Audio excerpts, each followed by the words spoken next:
everyone. Good afternoon. I'm sure everyone's waiting to get the lunch, but just bear with me.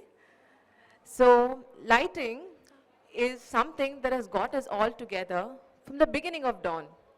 We come together as a community around lamps, around light. We share stories and we form experiences around light. Light is something magical. We have most of our special memories around light. It's a tool that we use to celebrate. Lighting is also spiritual for many. It signifies so much. A simple source of light can also create magic. We often humanize light. We say that the light was falling on her face. The light creeped in. The light is dancing on the surface. We talk about light like it's a real person. It's everywhere, and the lack of it is also noticed. But often, we wonder, do we really notice the light? Have you noticed that source of light? If we really do notice light, then this would not be the situation. The sky glow and light pollution that you see over here is because people don't understand the value of light and the impact it has on our surroundings. Our cities are planned with so much chaos and the lighting is coming up organically. There's so much cacophony of color and light and so much light pollution happening. Forget cities. Let's look at a space over here.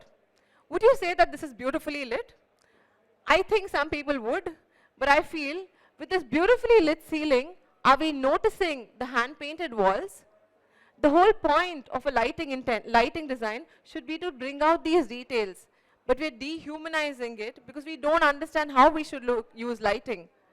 We're not revealing any of the paintings and the details, but the ceiling is well lit.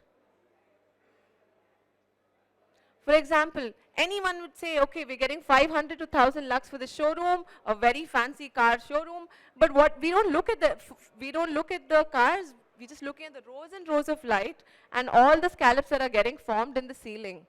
Is that what lighting should do? Or is this what lighting should do? It again comes to the question, it's not about quantity, but more about quality of light. You can use light effectively to create brand value and sort of highlight the merchandise and really draw attention to it. This is another example of a store where you can notice that the whole attention is towards the light fittings and not at all about anything that's displayed. But if you look at another store over here, you notice that the ceiling is not so busy. The light is on the task surfaces and all the items displayed and not on the ceiling. We often feel that when we don't understand light well and the application of it, you can't use it well. So when light is used well, it creates a very, very, very different experience. For example, in the IFC, one of the projects that we did, we managed to activate this whole plaza. This space was really not being used, but it was a very simple solution of integrating lights, having a DMX controller, and suddenly it has life, and it's suddenly a space which has so much value over here. Lighting can also give focus to a space. It can be subtle, but it adds a lot of value to the space, as you see over here. Lighting can be used to give a stillness and a soul to a space. Maybe it's about just highlighting the texture, highlighting silhouettes. In this 25-hour hotel, lighting was about placemaking. So we need to understand what we want the lighting to do so that we can use it most effectively. For example, in the OSM library, lighting was used to add value and welfare. So when you're in a space like this, you feel comfortable and it adds so much to you. And then lighting can be used to create luxury. So you don't need to light up everything. You create hierarchy and light level differences so that you can highlight on the merchandise. So what you notice is there's so much diversity in all the projects that I showed you right now. But there's one thing that's common in all these projects, the fact that it's centered around people. It's about experiences, it's about empathy, and it's about capturing that emotion. That being said, I feel there's more to light than what we see. There's more to light than what falls on our surface and on our faces. Lighting is also about what you don't see. So right now, I would like to talk about some of the trends we are noticing in the lighting design industry. The first trend we would say is reducing environmental impact. So what I mean by this is being aware of the light fittings that we use as designers today. We need to be very, very aware of the circular economy today. So with the advent of LEDs, of course, everyone is raving about the amount of power consumption that we have. But the moment we started using LEDs, we also realized the light engines or the drivers cannot be changed, they cannot be replaced, so they're being disposed.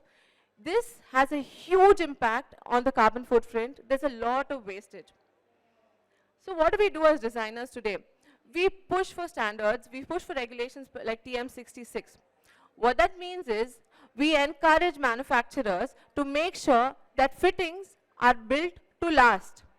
Fittings should be able, you should be able to open it, repair it, replace it. How do you get rid of the product? How do you reuse it? And this is what we call a circular economy. As lighting designers, when we push for circular economy, when we push to reuse, remake, recycle, and ensure that light fittings have a longer life, we are pushing and making an effort to reduce the carbon footprint in this world. So a rating of anywhere about 2.5 is recommended, and we try to adopt the TM66 standard. The second one is viral marketing and brand. As we notice, most of us today always have our phone.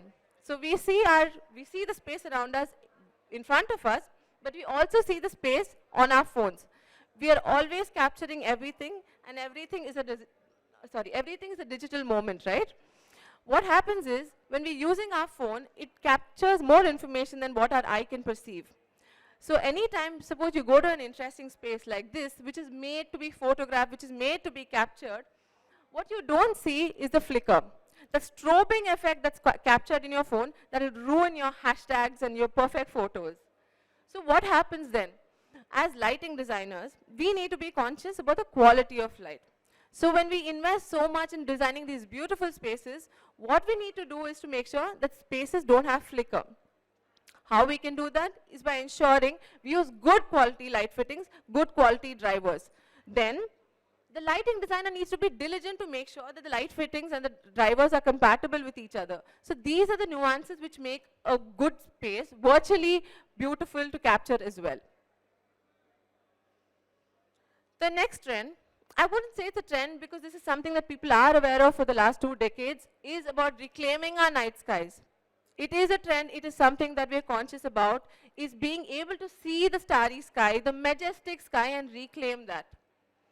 So when that is the situation, even developers today are encouraging us designers, are encouraging working with all these manufacturers to make sure that we're using the right light fittings, the right application of light, so that we can look up and we can see the night skies, and there isn't too much light pollution and glare. Another trend that we understand today is a terminology called neurodiversity. Now, what does neurodiversity mean?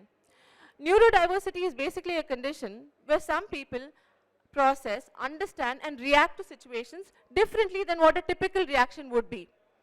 But when we design spaces, we need to design spaces for everyone. Spaces where everyone feels comfortable and safe. When you have a neurodiverse condition, you may be disturbed by strobing effect, you may be disturbed by glare, you may be disturbed by patterns. So does that mean we don't design for everyone?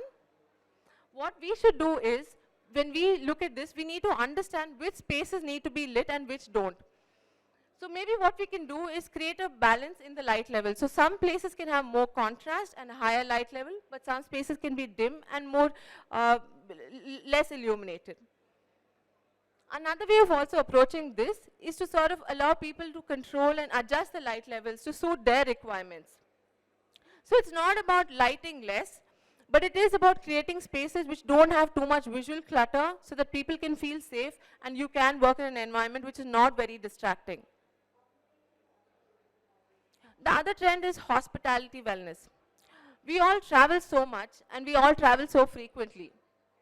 We want to feel like we are away from home. We want to be away from home, but we want all the comforts at home. So when we say hospitality wellness, how many of you have been to a hotel and spent about 10 minutes trying to figure out how to open the curtain, switch on the lights, switch off the lights? So the trend today is to try to make lighting control as intuitive as possible. The lighting control should not complicate our lives more, but make it more simpler, more easy, and more easy to use.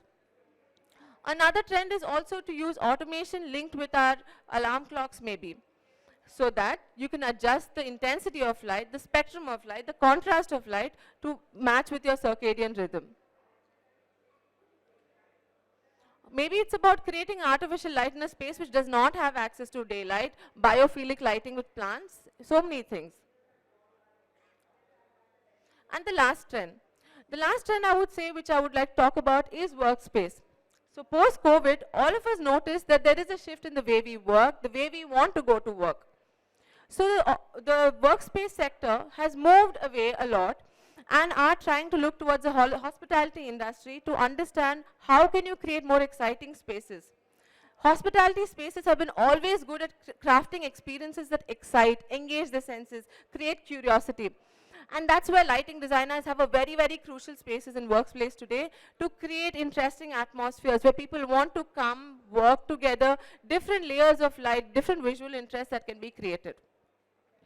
Also, now that you work from home or you work from office, you don't work in a video conference room anymore.